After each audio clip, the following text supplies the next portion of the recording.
it was an ordinary day for you, and then tell us everything that happened after that. Luckily, we went right away to get the x-ray. It was a few hours later, and he called back, and he was like, I'm going to need you to get an MRI. What did that feel like to hear the word cancer on the phone? It was really like a knife to the heart.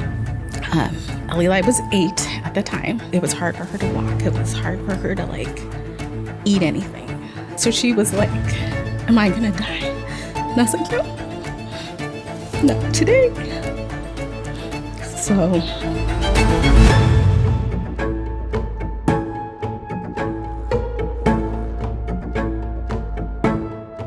today we're going to talk to a mother and wife who walked into an ordinary doctor appointment with her daughter and came out hearing the news that no parent ever wants to hear. Today I am honored to welcome Melody Orach. Melody, welcome to the Brink.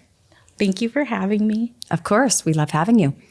So I don't want to tell your story because I want to hear it from you.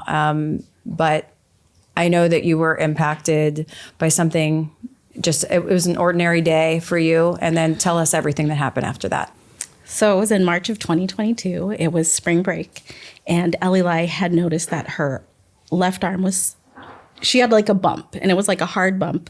It didn't have any pain. She just had a bump. And so we were like, okay, well, we'll take you to the doctor. And even the pediatrician was just like, I think it's a soft tissue fracture, because at the time, Elilai was in dance, she was in tumbling, she was in gymnastics. So she was just very active and, doing lots of things as kids do as they grow older.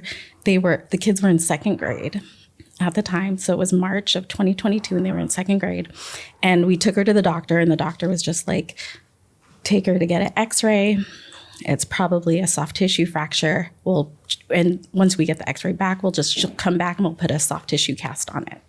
So that way it could heal up on its own. Did you think anything? Like, I don't even know. Were you like, hey, that's nothing anyway? Or you were genuinely worried at that point? No, we just thought like, it's nothing. It's probably what he said, like a soft tissue fracture. She probably heard it at gymnastics or dance or tumbling. Like, she'll be fine. We'll just go get the x-ray. So luckily we went right away to get the x-ray. And then it was a few hours later, and he called back and he was like, I'm going to need you to get an MRI. And then, obviously your world changes and you're like, why do we have to go get an MRI? And he said, the radiologist thinks that it's something more. So we need you to go get an MRI. And he was like, it'd be great if you can get one today. And so I called PCH right away, Phoenix Children's Hospital. And we weren't able to get in that day. We had to go in the next day. And you're just on pins and needles because you're like, he thinks it's something more. They're not telling us, but, we just So they didn't tell you, hey, we think this could be X. No. They just said, get in. They just said, get in. Because to his credit, I don't think he wanted to worry us. But at the same time, he was just like, it's something, they think it's something more. So, you trust your pediatrician because, they've known her since she's been born. So you just trust in it, and you trust that they want what's best for her. And Phoenix Children's, they've always been great. So. And how did you frame it to Elilai? Because I also think if she knows too much, right, she would be worried. Right. How did you frame it to her that when she had to go get an MRI? I think it was just like, we need to get an MRI. It's a different machine. It's a big machine. It's loud. You have to lay really still. You have to be inside of it. It's going to make big noise. And, she went and got the MRI at PCH. So luckily at PCH, they can play movies for you. So she was watching a movie the entire time. They should do that for all of us. They really should. But the next day we went and we got an MRI. And then the pediatrician called us again later that afternoon and was like, okay, the radiologist thinks it's a bone cancer and you're going to need to go back to PCH. And he said, you don't have to rush. You don't have to go now. You could check in later, like after 5 p.m. You could just go through the emergency room and they'll get you checked in and set up and they'll do more testing. Is how it was phrased to us. What did that feel like to hear the word cancer on the phone? It was really like a knife to the heart. Like, she's 8. Like, kids aren't supposed to have cancer, first of all. So, but, you're just like, okay. And I think for everyone, like, you go back to your own experiences with cancer, right? So, like, my dad had cancer and he had passed away from it in 2022. And like, that's the only thing you can think of, right? Like your last experience. And so you're just like, okay. So for us, it was very much like, all right, we'll just go see what it is. Like, did you tell Elilai? We didn't at first because we wanted to make sure, and we didn't want it to be cancer. We wanted it to have a name. Right. Because that was important. Because you say cancer and that brings up so many feelings for so many different people just based on their experience with it, right? So it was just like, okay, like it has to have a name.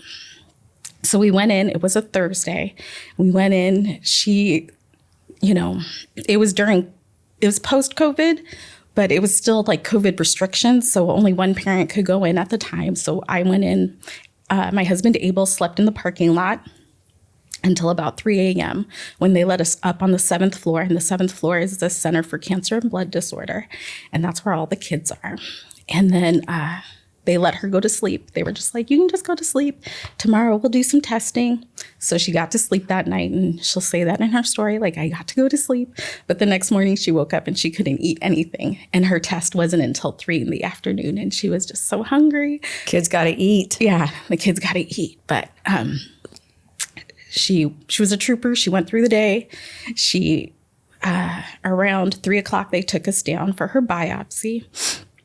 Her biopsy took about 20 minutes. And then she woke up and she wanted pancakes.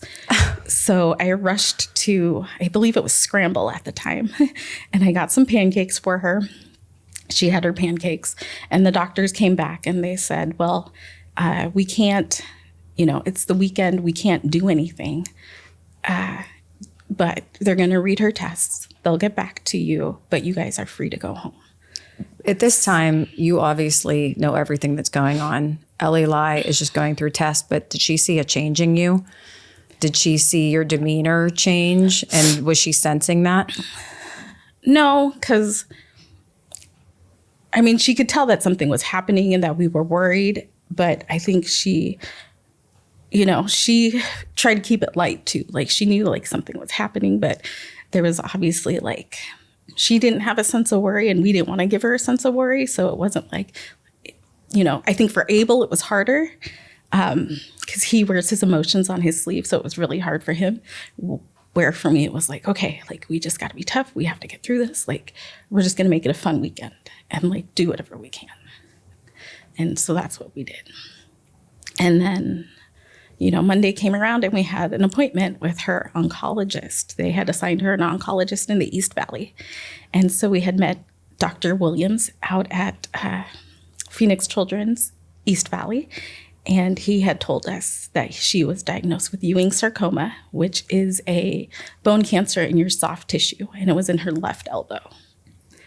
And then what causes this, or is this hereditary or? No, it's not hereditary. It was just a buildup of cells that grew too fast.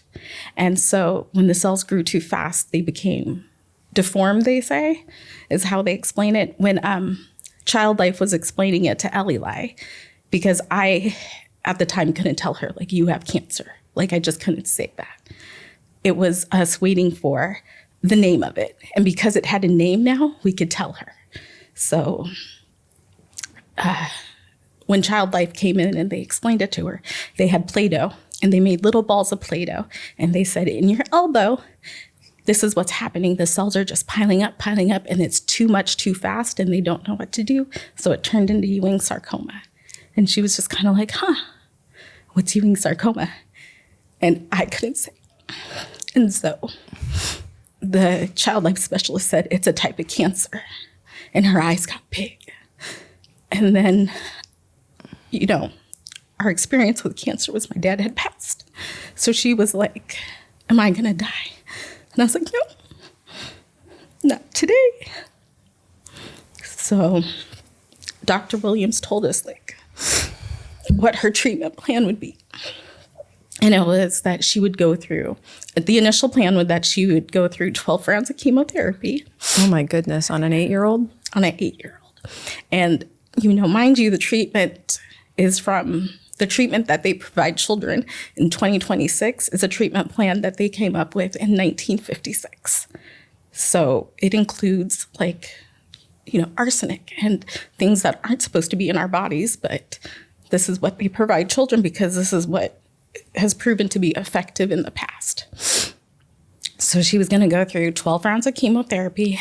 And after the 12th round, they would stop, reevaluate her elbow to see if she would be a candidate for surgery. She would meet with a surgical oncologist to see if he could remove like the rest of the tumor. And then if he wasn't able to, or if he thought that he couldn't, then she would do radiation and she would have to go through 16 more rounds of chemotherapy. So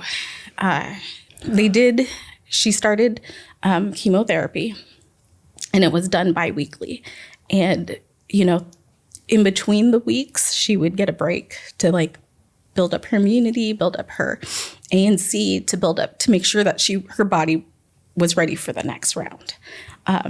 But after we had met with Dr. Williams, we had to go back to PCH because she had to have surgery. And we had to make choices like Elilai was 8 at the time. And the doctors came in and they said there's currently a study where she could have one of her ovaries removed. And right now would be the time because she has the most she has the most egg cells in her ovaries that she's ever going to have in her life. And we don't know what the drugs do to childbearing women, but she's 8 and she's getting these drugs now that were passed in 1956. And if she wants to have kids in the future, we just recommend this. And so we made the decision to have her left ovary removed. Oh my goodness. And that would be done while she was getting her port placed. So her port was where they would administer the chemotherapy. And so they place the port near your heart and they make a little slit near your neck and it goes in through your large vein through your heart. And that's where she would get her medicine. Did you feel like you had to explain to her what removing her ovary was for? I mean, an 8-year-old, that must be hard to wrap your head around, thinking about something that she may not even contemplate for at least another 20 years. Luckily, at Phoenix Children's, the child life specialists were able to explain everything to her and explain why things were being done. And if she had follow-up questions, she could, of course, ask. But as a mom, it was just hard to all these things are happening to your 8-year-old so fast that you just don't have time to stop and think or catch a breath because they're giving you so much information so fast that it's a lot. It's a lot for a parent to take in. I'm sure it was a lot for her, but it was if you ever have any questions, you can always ask me. Mm-hmm. But Child Life did a great job of explaining everything to her. And now she knows now she knows that she has an ovary in Minnesota and that, it's there if she ever needs it. Wow. So I didn't know that part of the story. Yeah. So you started treatment right away. Yes. What was it like watching your kid? Both of my grandparents died of cancer also. And I remember chemo being very, you could tell right after it was done. In fact, maybe not even right after, because at first it didn't hit them, but it was kind of the day 2, day 3, just kind of taking you down. What was that like for you as a mom? And then how did Elilai handle it? So the first round of chemo they did at PCH. And I remember her just being asleep a lot because that's what they wanted her to do. They would give her, I believe, a stronger kind of Benadryl, and they would always do that before chemotherapy, just in case there was an allergic reaction or if, something had happened. But I just remember her being asleep. I remember her body changing, it would be hard for her to get up and walk. She said that she felt like an old lady. It'd be hard for her to get up and walk to the bathroom. I remember her hair becoming really brittle because I think obviously the medicine. So then it started to fall out in clumps. And then by the time we were able to go home, I think she was just very, it was still impactful to her, like you said, a couple of days after, where it was hard for her to walk. It was hard for her to eat anything.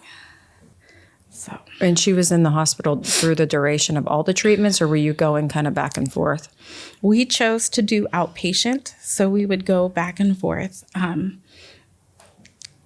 we chose outpatient just because we didn't want it to be like hospital and scary, even though PCH isn't a scary place for kids and they love it and there's so many things that they can do. We also wanted it to be like nothing, like we're just going to the doctor. And, you know, treatments would last like, we'd get there at like 6 a.m. and we could leave at like 3 p.m. And it would be hard on her. What helped her? What was motivating to her getting through this? And what was motivating to you? What helped you get through? For us, it was like a time of COVID again. So it was like we were isolated. And I think what helped her get through was like little notes from her friends. Of course, our kids had survived COVID. And so there was FaceTiming. So she could FaceTime with friends. She could FaceTime with family. And I think for us, it was the same. It was like friends, family. It was community support. It was organizations like the Children's Cancer Network, PCH. PCH was great. And just different, you know, you find a community and you become a part of the community. And it's just great support for you. I think it's so important. And part of the reason this podcast exists is sometimes people don't know how to talk to you about what you're going through because they either haven't gone through it themselves or they don't know what to say. Right. Is that why community was so important to you? Because you felt like they understood what you were going through? Right. Yeah. Like nobody understands like the journey of pediatric cancer, right? And everybody's journey is so different. You know, for Elilai, her entire journey was 9 months. But for kids that have like leukemia, their journey is 2 years. And if it's a girl, their journey is 2.5 years for treatment. And it's just a long time on these little kids and these little bodies.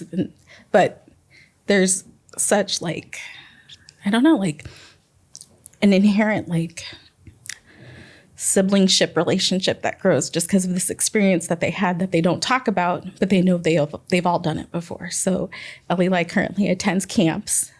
She'll go to a camp this summer that is always put on by Phoenix Children's. It's called Camp Rainbow, where she goes and she sees her friends that she's met during treatment. She has a friend that lives in San Diego that she gets to see that she loves. And then she'll go to Camp Sunrise in June.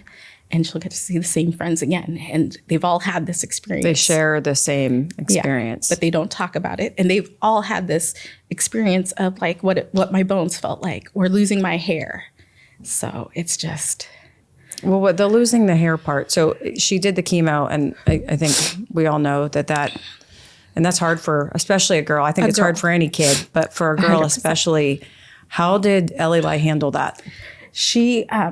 So when her hair started to become coarse and brittle, Child Life had come in and they asked if she wanted them to shave her head. And she said no, she just wanted her hair to fall out because it was falling out and it was falling out in clumps and it was falling out fast. And Abel and I had talked about it before that I would shave my head. That's awesome. Yeah. So when Child Life came in, I was like, I'll shave my head. And so I got my head shaved like during that first week of treatment in the room. And because, you know, it'd be easy to say like, it's just hair while I'm sitting there with a full head of hair. But it was the act of showing her like, it's just hair. It's going to come back. So I shaved my head and the entire 9 months I had a shaven head, which was nice in the summer. Yeah. It was so hot. I mean, in Arizona, a shaved head's kind of a smart move. Low maintenance, like very easy What did to go. Elilai think about your new do? She loved it. And it was funny because she would get, so there's an organization called Crowns of Courage where they would make halo wigs for kids. So the wig has like nothing on top, like a stocking, and then it's just like longer hair on the side. And you'd have to wear a hat with it because there's nothing on top because it would be lighter for the kids to wear because their little necks couldn't handle like the big wigs. But she got her halo wig and she didn't even want to wear it because it was just like, you know, my mom's bald, my dad's bald. We're all bald together. That's awesome. What a trooper. Yeah. So you went through the chemo. Then did you have the surgery? So after her 12th round of chemo, we met with a surgical oncologist. And Elilai was She's still 8 years old. And we met with a surgical oncologist, and he told her that she wouldn't be a candidate for surgery because she was so young, she was so petite, and she was a growing girl. And if they were to put like a prosthetic elbow in her arm, they would have to constantly change it because it would have to grow with her. And so they said that the best option for her would be radiation. So they added a journey to Mayo Clinic, which is in North Phoenix, and she had to do 33 consecutive days of radiation. And on top of the radiation, they had to add on 16 more rounds of chemotherapy. So it was, in total, she did 28 rounds of chemotherapy. And was she going to school at this time at all? It was March, so it was the end of the second grade year. She went to a grade school in Ahwatukee. She went to Summit School of Ahwatukee, and they told us, like, this is the least of your worries. Like, it's the end of second grade. She's fine. She's where she needs to be. Like, don't worry about it. And so they said, keep up with reading. So that's what we did. We kept up with reading. But she didn't have to like finish out school. But how long until you find out whether or not it's even working? I don't know what that process looks like. Through radiation. Mm-hmm. They take before and after x-rays and MRIs, and they can see that it's shrinking. And so that was the hope. So we would have to go to Mayo Clinic every day. And if it was a week where she was doing chemotherapy, we'd have to get up extra early to go to Mayo Clinic so she could do the radiation before we went to PCH to do the chemotherapy. And it was basically like her laying flat. I never got to go back into the room with her when she did radiation. She went by herself, but they said that she would lay. It was like taking an MRI, and, they would radiate her arm for 2 to 3 minutes, and that was it. And initially, that was her favorite part of treatment because it was really fast and really quick. But as the weeks went on, it became really painful because, you're essentially like burning your arm. And so right now, she has a scar from it. So it looks like a 3rd-degree burn to her arm. And she's really good about like just saying like, I burned my arm. I just burned my arm. But as the 33 days went on during radiation, it became more and more painful, where we had to give her morphine towards the end because she needed, the pain was too much. And what's that like as a mom, seeing your kid go through so much pain that you can't fix? It's really hard. Like, no one should ever have to do that. Plenty of parents do, and, they do a great job of getting through it. But, this is the one thing that you can't ever, your kid being sick. Like, there's nothing I can do about this. Like, I just have to trust the process and go through it. And so that's what we did. We trusted the process.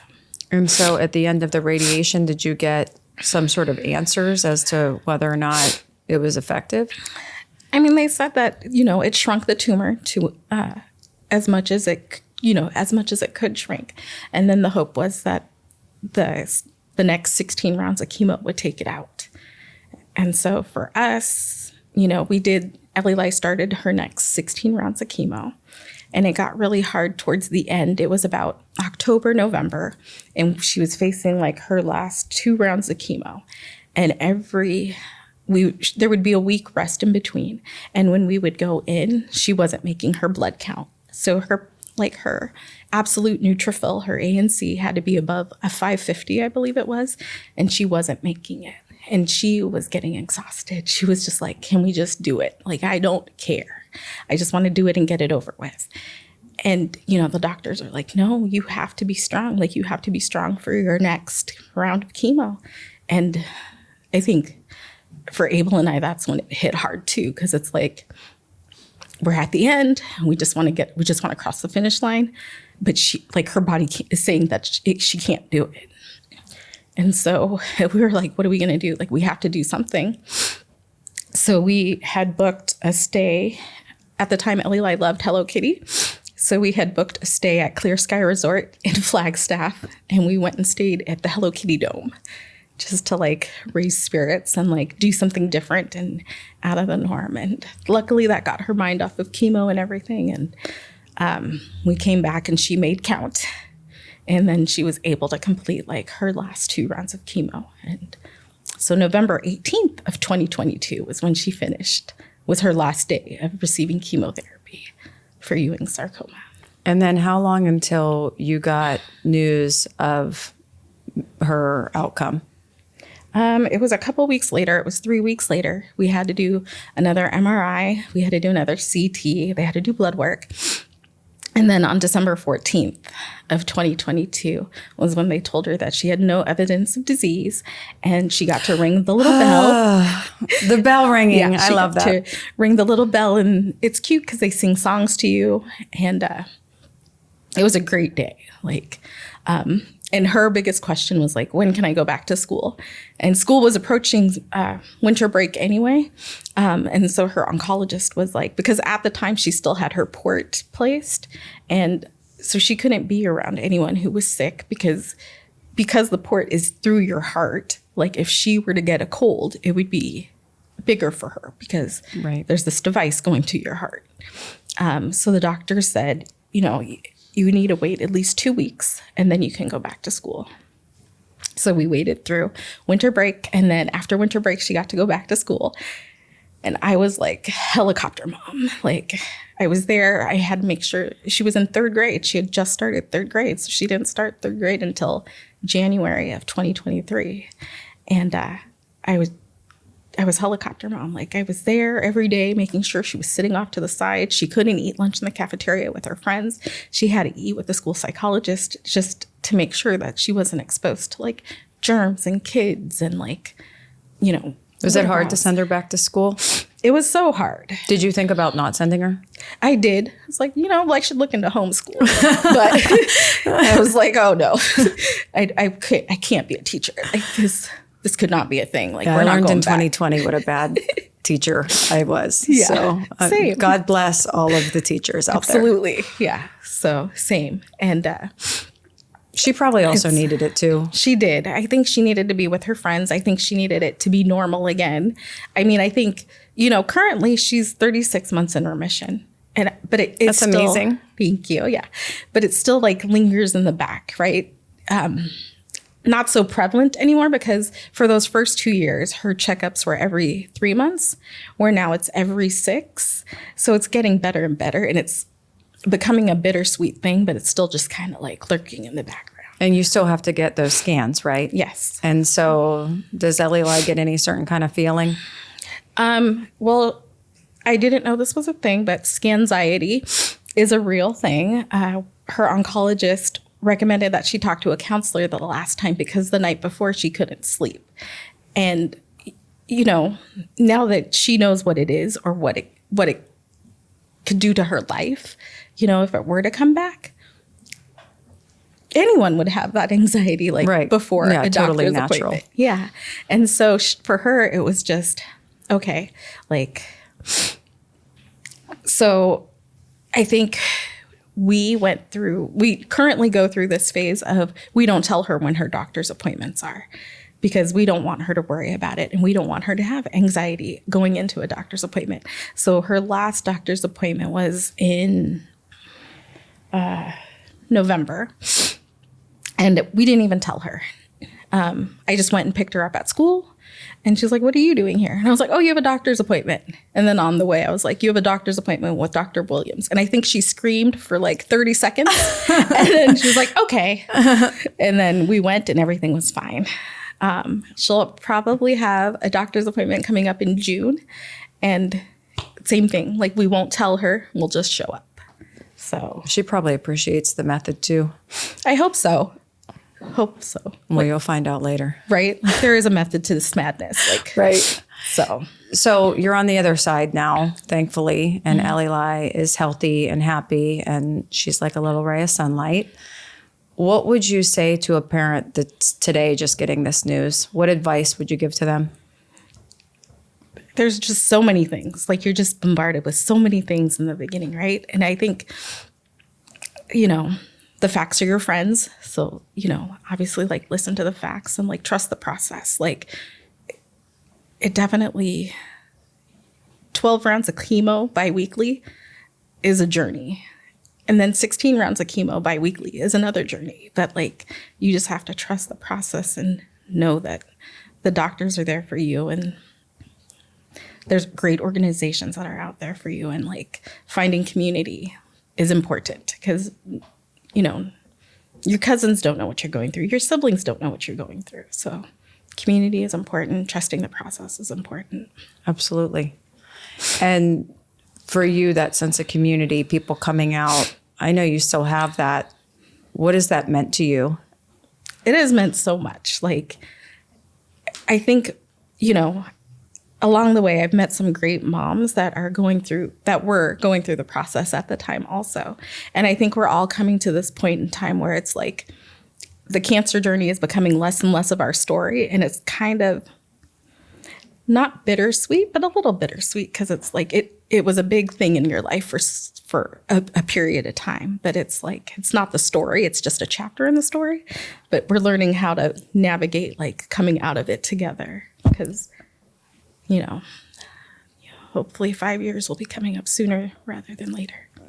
How do you think about introducing Elilai or even yourself? Because maybe sometimes it was such a big part of your story.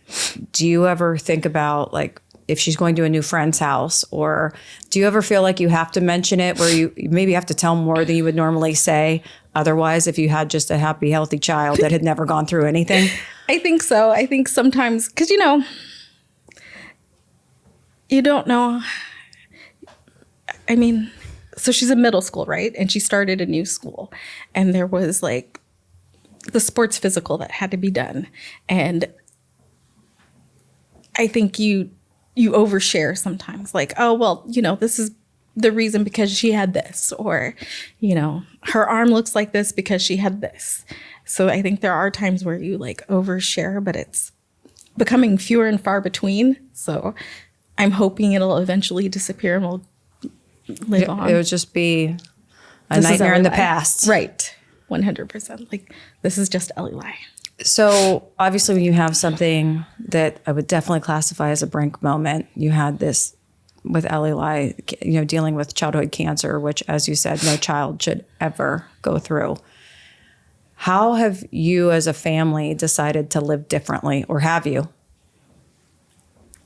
I don't think we take any of our time together for granted. We love doing things together. So we like going on hikes and vacationing together, and just enjoying like moments with our friends and family, and just like, you know, living every moment as big and as possible as we can. I love that. Yeah. Elilai's very lucky to have you, and able. Thank you. Thank you. So thank you for sharing that story. We're going to turn the tables since we have a happy ending to this story, and we're going to head into mixtape. This is where we're going to ask you a few quick fire questions and see what you come up with. And okay. Are you ready? I'm ready. Okay. So now, what is the soundtrack of your life on the other side of cancer? So currently, our current soundtrack. So Elilai is in middle school, and middle school is like the best and worst place to be at the same time, because they're growing up and they're coming into a new phase of life, but also they're like teenagers, and let's face it, they're just some assholes sometimes, right? Yes. And Elilai struggles with her hair because it's growing back, and it's not growing back as lush and as luxurious as she would want it. You know, she still has bald spots, and she still has like self-confidence issues that she deals with. So our current song is I Don't Give a Fuck About You by Big Sean and E40. Because it's our it's our hype song. Have kids picked on her? They have and it's always the boys. Let me tell you, I'm not above throat punching a 6th grade boy, but there is a 7th grade boy who I'm currently looking for. He called her a 3-foot bald-headed cheerleader. There are some other boys in her. After we get off camera, we'll be looking for his address. Yeah. Okay. And there's some other boys who have just been like, you know, she needs to go grow some hair. And it's just the boys. So for the parents listening to this that have a boy or girl at better. Home, raise them better. Yeah. They don't know everyone's journey. Like, you know.